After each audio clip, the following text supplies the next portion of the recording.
मलिहाबाद परिसरातील मिर्झागंज बाजारात प्रेम वस्त्रालय नावाचे एक कपड्याचे दुकान होते. सणासुदीचा हंगाम होता आणि दुकानात ग्राहकांची चांगलीच गर्दी जमली होती. करवा चौथ अवघ्या 2 दिवसावर येऊन ठेपला होता, म्हणून प्रत्येक जण खरेदीत गुंतला होता. याच गर्दी गोंगाटात विकास नावाचा एक तरुण, तो ज्या दुकानाचा सेल्समॅन होता, तो सतत येणाऱ्या मोबाईल कॉल्समुळे हैराण झाला होता. दर 2 मिनिटांनी फोन वाजत होता आणि विकास कधी ग्राहक सांभाळत होता तर कधी फोनकडे पाहत होता. त्याला काय करावे हे समजत नव्हते. शेवटी कंटाळून त्याने मोबाईल स्विच ऑफ केला, जेणेकरून तो दुकानाच्या कामावर लक्ष केंद्रित करू शकेल. दुपारच्या सुमारास गर्दी थोडी कमी झाली तेव्हा विकासने सुटकेचा श्वास घेतला.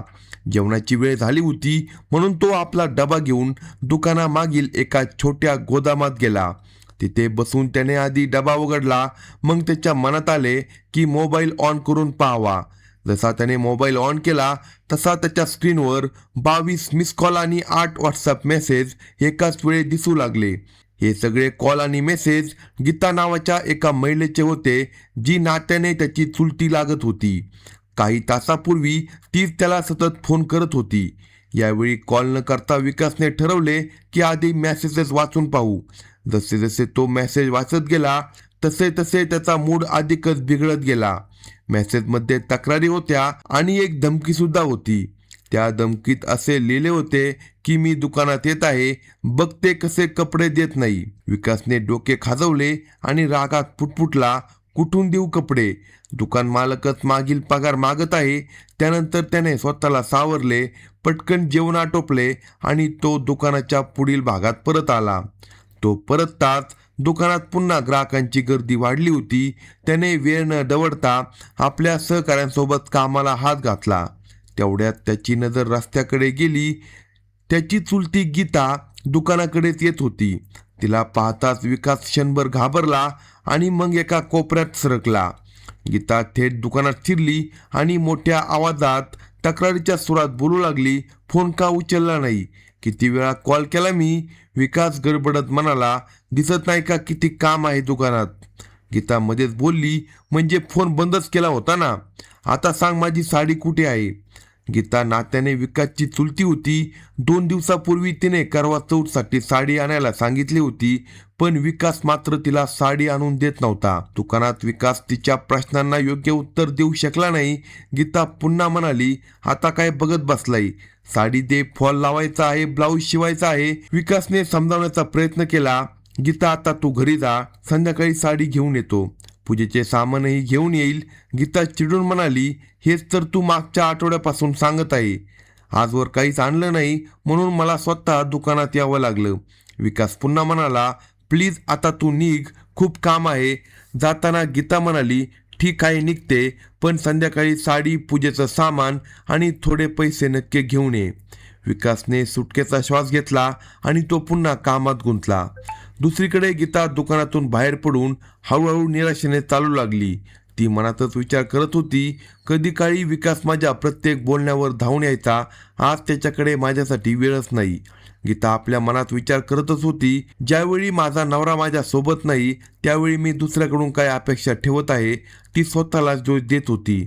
डोळ्यात अश्रू आणि मनात जडपणा घेऊन गीता घरी परतली. गीतालाही हीच आशा होती की विकास करवा चौथसाठी त्याच्यासाठी कपडे आणि इतर गरजेच्या वस्तू घेऊन येईल. याच अपेक्षेने ती विकासवर आशा ठेवून बसली होती.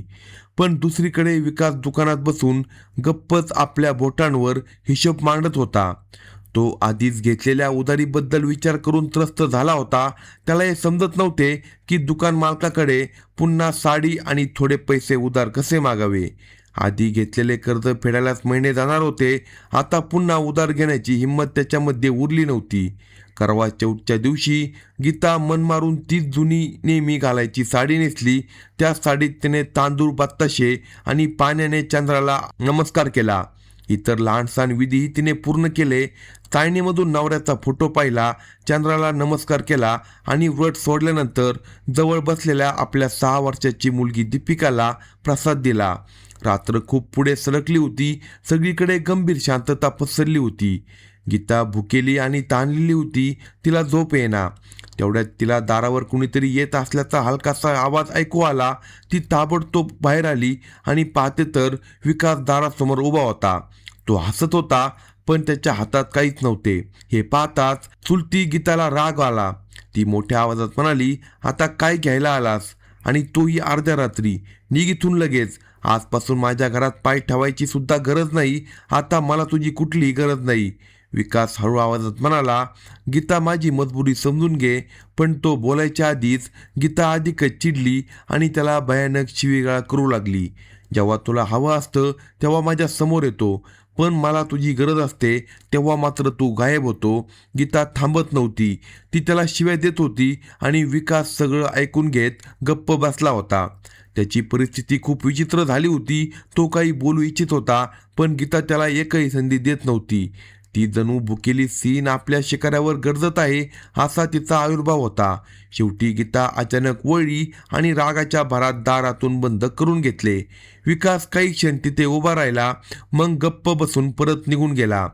त्या रात्रीनंतर गीताने मनात ठाम निर्णय घेतला की आता ती विकासला कधीही आपल्या जवळ येऊ देणार नाही. तिने हेही ठरवले की त्याच्याशी पुन्हा कधीच बोलणार नाही, आणि तसंच झालं. अनेक आठवडे निघून गेले, पण गीताने तर विकासची भेट घेतली नाही, ना त्याला फोन केला, ना मेसेज पाठवला. इतकंच नाही तर नवीन वर्षाच्या शुभेच्छाही तिने त्याला पाठवल्या नाही. याउलट विकास तिला वारंवार फोन करत राहिला, पण गीता प्रत्येक वेळी त्याचा फोन कट करत होती. तो घरी आला की गीता काहीही न बोलता दार बंद करून घेत होती. विकास जेव्हा दुकानात असायचा तेव्हा त्याची नजर वारंवार बाहेर जायची. कदाचित गीताची एक झलक पाहण्यासाठी तो तिला एकदा भेटून सगळं सांगू इच्छित होता. आपली मजबुरी, आपलं प्रेम आणि तो सगळा खर्च जो त्याने तिच्यासाठी केला होता, आणि ज्यामुळे तो इतका कर्जबाजारी झाला होता. एक दिवस अचानक बाजारात विकासची नजर गीतावर पडली. ती आपली वडील सिद्धनाथ, मुलगा दीपांशू, मुलगी यांच्यासोबत काही सामान खरेदी करत होती. खरं तर गीताचं सासर इशापूर या गावात होतं आणि तिचा नवरा प्रकाश मुंबईत खाजगी नोकरी करत होता. लखनौपासून काही किलोमीटर दूर तिचं माहेर दिलावर नगर येथे होतं. तिचे वडील सिद्धनाथ तिची देखभाल करण्यासाठी आणि गरजेच्या वस्तू देण्यासाठी सतत सासरी ये जा करत असायचे. त्या दिवशी गीता एका कॉस्मेटिकच्या दुकानासमोर एकटीच उभी होती.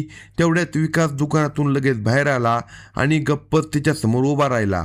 विकासने गीताचा हात पकडला आणि तिला एका बाजूला नेऊन गंभीर स्वरात विचारले, तुला नक्की काय झालंय? तू वारंवार अशी का वागते, जणू तुला माझ्याकडून मारून घ्यायचं आहे?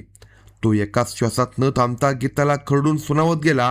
रागाच्या भरात विकास इथपर्यंत बोलून गेला, एकतर तू मला मार, नाहीतर मी तुला मारून टाकीन. तेव्हा परिस्थिती अत्यंत तणावपूर्वक झाली होती. गीताने क्षणाची गंभीरता ओळखून सगळं गप्प ऐकून घेतलं. तिने कसलाही प्रतिवाद केला नाही. काही वेळाने विकास आपोआप शांत झाला. त्यानंतर गीता आपल्या मुलांना सोबत घेऊन गप्प घरी निघून गेली. 17 जानेवारी 2025च्या सकाळी मलियाबाद पोलीस ठाण्यात तैनात बीट इन्चार्ज अमन श्रीवास्तव यांना माहिती मिळाली की इशापूर गावात एका महिलेसह तिच्या 6 वर्षाच्या मुलीची त्यांच्या घराच्या आत निर्घृण हत्या झाली.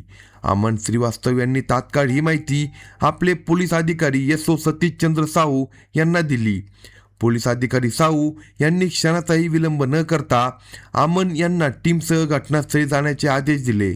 थोड्याच वेळात SP अमोल मुरकर हे सुद्धा पोलीस दलासह घटनास्थळी पोहोचले. पोलीस पथक घराच्या आतमध्ये गेले तेव्हा घराच्या आतील दृश्य अत्यंत भयानक होतं. पोलिसांना तिथे 2 मृतदेह आढळले.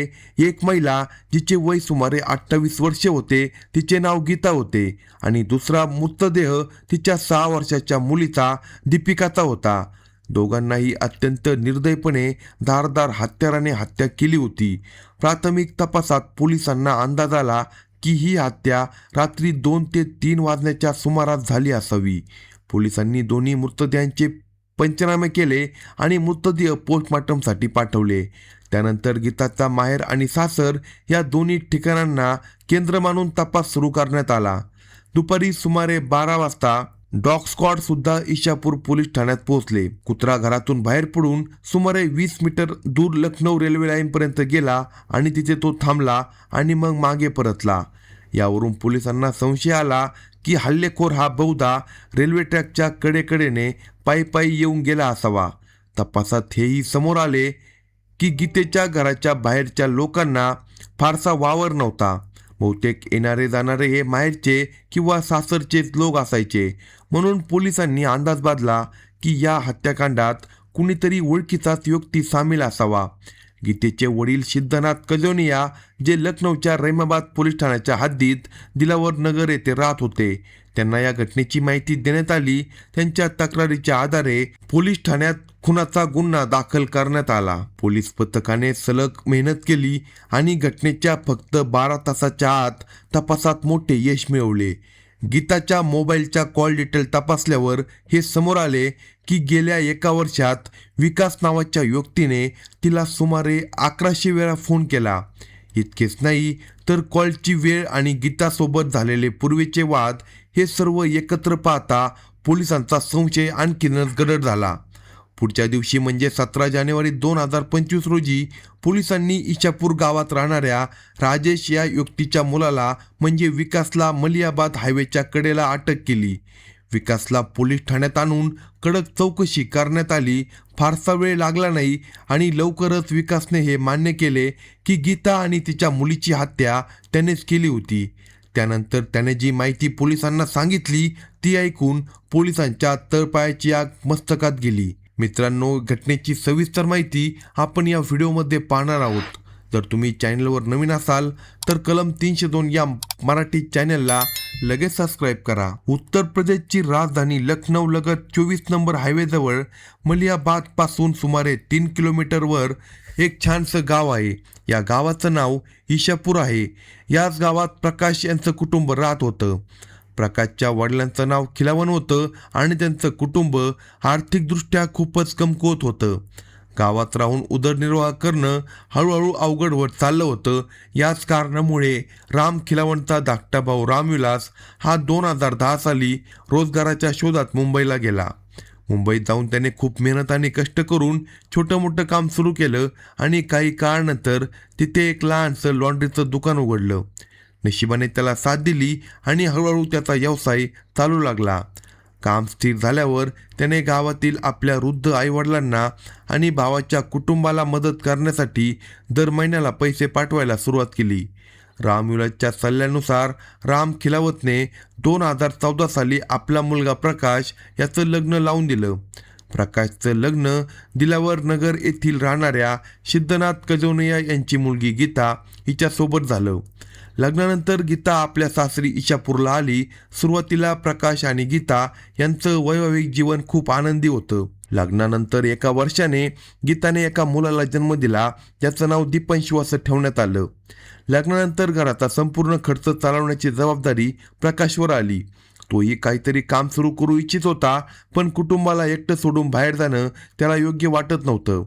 त्यानंतर लग्नाच्या 3 वर्षांनी गीताने एका मुलीला जन्म दिला. आता दोन्ही मुलांच्या संगोपनाची आणि भविष्याची चिंता त्याला सतावू लागली. हळूहळू गीताने प्रकाशवर दबाव टाकायला सुरुवात केली की तो मुंबईला जाऊन आपला काका रामविलाससोबत त्याने काही काम सुरू करावं. याबाबत तिने आपल्या सासऱ्यांशी देखील बोलणी केली आणि त्याला देखील राजी केलं. 2018 साली रामविलास गावात आला होता. तेव्हा गीताने त्याच्याकडे प्रकाशला सोबत घेऊन जाण्याची विनंती केली. रामविलास याला मान्य झाला. होळीच्या काही दिवसानंतर एप्रिलच्या पहिल्या आठवड्यात प्रकाश मुंबईला गेला. तिथे रामविलासने त्याच्यासाठी एक लहानशी खोली भाड्याने घेतली आणि त्याची एक छोटीशी लॉन्ड्री दुकान काढून दिलं. प्रकाशने खूप मेहनत केली आणि आपल्या चांगल्या वागणुकीमुळे ग्राहकांची मने जिंकली. हळूहळू काम चांगलं चालू लागलं, पण या सगळ्यात तो गीता आणि मुलांपासून थोडा दूर होत गेला. तो विचार करत होता की पैसे जमा करून दिवाळीला खूप मोठी रक्कम घेऊन तो गावात जाईल. सुमारे 6 महिन्यानंतर तो एका रात्रीसाठी गावात आला. काही पैसे देऊन तो पुढच्या सकाळी पुन्हा मुंबईला परत गेला. गीताला त्याला असं घाईघाईनं परत जाणं अजिबात आवडलं नाही, पण ती मात्र काही बोलू शकली नाही. हळूहळू 1 वर्ष निघून गेलं. प्रकाश गावात येऊ शकला नाही. 2020 साली कोरोना महामारी आली आणि लॉकडाऊन लागला. आता तो इच्छा असूनही घरी येऊ शकत नव्हता.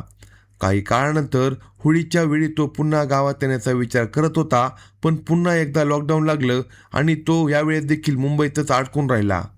त्यामुळे त्याचा व्यवसाय देखील मंदावला आणि उत्पन्न देखील कमी होऊ लागले. घराचा खर्च चालवणं आता गीतासाठी अवघड होत चाललं होतं. प्रकाशने जे पैसे पाठवले होते ते देखील संपले होते. या दरम्यान प्रकाशने आपल्या चुलत भावाचा मुलगा विकास याच्याकडे मदत मागितली. त्याने विकासला सांगितलं की तो गावात त्याची बायको गीता आणि मुलांची काळजी घ्यावी. प्रकाशने फोन करून गीताला देखील सांगितलं की ती निसंकोचपणे विकासकडून कोणतीही मदत घेऊ शकते. त्यानंतर विकासचं गीताच्या घरी जाणं येणं सुरू झालं. दोघांमध्ये चुलता पुतण्याचं नातं असल्यामुळं गावकऱ्यांना आणि गीताच्या माहेरच्यांना याबाबत कसलाही संशय आला नाही. विकास आपला काका प्रकाशला दिलेलं वचन पूर्ण प्रामाणिकपणे पाळत होता. काका घरी नसल्यामुळे तो नेहमीच चुलती गीताची चौकशी करायला यायचा. कामातून थोडी फुरसत मिळाली की तो गीताला भेटायला यायचा. दोघे तासनतास एकत्र बसून गप्पा मारायचे. गीता आपल्या मनातील सगळ्या गोष्टी त्याला सांगायची आणि विकास त्या खूप लक्षपूर्वक ऐकायचा. गीताला एखाद्या वस्तूची गरज असली की विकास तो तिला आणून द्यायचा. विकास मलियाबादच्या बाजारात एका कपड्याच्या दुकानात नोकरी करत होता. दररोज संध्याकाळी घरी परतताना तो बहुतेक वेळा गीताकडे थांबायचा. हळूहळू विकासचं मन गीताकडे आकर्षित होऊ लागलं.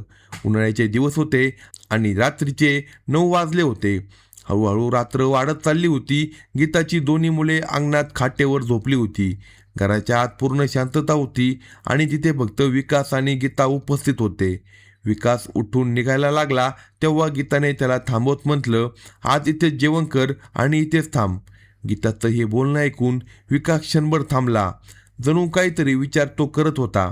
त्याच्या मनात एक विचार उमटला आणि कंदिलाच्या मंद प्रकाशात त्याने गीताच्या चेहऱ्याकडे एकटक पाहिलं. गीताचा गोरा चेहरा आणि तिचं आपुलकीचं वागणं विकासला आकर्षित करू लागलं होतं. विकास फक्त 25 वर्षाचा होता. तो एक अविवाहित तरुण होता. त्याच्या मनात आता नव्या भावना उसळू लागल्या होत्या. बराच वेळ गीताकडे पाहिल्यानंतर विकास म्हणाला, आज मला घरी जावं लागेल, पण उद्या संध्याकाळी आईला विचारून नक्की इथेच येऊन थांबेल. विकासचं हे बोलणं ऐकून गीता हलकीशी हसली आणि म्हणाली, उद्या नक्की ये, तुला माझी शपथ आहे. गीताने असं शपथ घालून सांगितल्यामुळे विकासचं मन आणखीनच अस्वस्थ झालं. आता त्याला स्पष्टपणे गीताची इच्छा समजू लागली होती. जाताना तो म्हणाला, ठीक आहे, उद्या रात्री इथेच जेवेन आणि इथंच थांबेन. पुढच्या दिवशी विकासने पूर्ण तयारी केली होती. त्याने नॉनव्हेज जेवणाचं सामान खरेदी केलं. दारूची एक बाटलीसुद्धा खरेदी केली. दिवसा तो बाईकवरून हे सगळं सामान गीताच्या घरी पोचून संध्याकाळी येण्याचं वचन देऊन गेला. रात्री सुमारे 10 वाजता तो गीताच्या घरी पोहोचला. गीता त्याच्यासोबत जेवणासाठी तयार बसली होती. जेवण सुरू करण्यापूर्वी विकासने दारूचे 2 पेग पिण्याचा विचार केला. गीता जेवण गरम करण्यासाठी स्वयंपाकघरात गेली आणि त्याचवेळी विकासने घाईघाईने दारू प्यायला सुरुवात केली. गीता जेवण घेऊन परत आली तेव्हा विकास थोडासा नशेत होता. त्याने गीतालाही जबरदस्तीने दारूचे 2 पेग पाजले. दारूचा परिणाम दोघांवरही झाला होता. त्यानंतर दोघेही गप्पा मारत छेडछाड आणि नोकझोक करू लागले. हळूहळू त्यांच्या बोलण्यातून ते आपल्या शारीरिक भुकेकडे वळले. त्या रात्री त्यांच्या भावना आणि इच्छा पूर्णपणे त्यांच्यावर हावी झाल्या होत्या. एकदा जेव्हा या मर्यादा तुटल्या तेव्हा नंतर दोघेही आपल्या इच्छेने भेटू लागले. गीतेला नवऱ्याकडून वैवाहिक सुख मिळत नव्हतं, तर विकास अजूनही एकटा आणि अविवाहित होता. गीताने मोकळेपणाने विकासला साथ दिली आणि विकासही तिच्या प्रत्येक इच्छा पूर्ण करू लागला. मागील वर्षी जानेवारी 2025 मध्ये प्रकाश काही दिवसांसाठी लखनौला आला होता. तो एक आठवडा घरी राहून पुन्हा मुंबईला परत गेला. त्यानंतर गीता काही काळ आपल्या माहेरी राहिली, परंतु यावेळी ऑक्टोबर 2024 नंतर ती सासरच्या बागेत बांधलेल्या वेगळ्या घरात राहू लागली. या घराच्या पुढे बाग संपत आणि शेजारी रेल्वे लाईन जाते. आता गीता आणि विकासच्या भेटी इथेच होऊ लागल्या होत्या. दररोज पहाटेच्या आधी विकास चुपचाप तिथून निघून जात असायचा आणि लवकरच जेवण घेऊन मलियाबादच्या दुकानात पोचत असायचा. संध्याकाळी परतताना तो पुन्हा गीताकडे थांबायचा आणि दोघेही प्रेमळ गप्पा मारत वासनेत गुरफटून जात होते. विकास जेव्हा बाजारातून घरी परत यायचा तेव्हा गीताची मुले त्याच्या खिशात हात घालू लागायची. कदाचित त्यांना हे माहीत असायचं की भैया नक्कीच काहीतरी घेऊन आला असेल. गीताजवळ तिची मुलगी दीपिका राहत होती, तर मुलगा दीपांशू आपल्या आजोबांकडे राहत होता. आता विकास आणि गीता यांचं नातं फक्त ओळखीपुरतं राहिलं नव्हतं, ते एकमेकांच्या इतके जवळ आले होते की वेगळं राहणं त्यांना वेदना देऊ लागलं होतं. विकासने गीतासाठी आपल्या नोकरीतून पगारातून पैसे खर्च करायला सुरुवात केली होती. तो आपल्या कुटुंबातील एकमेव कमावता माणूस होता.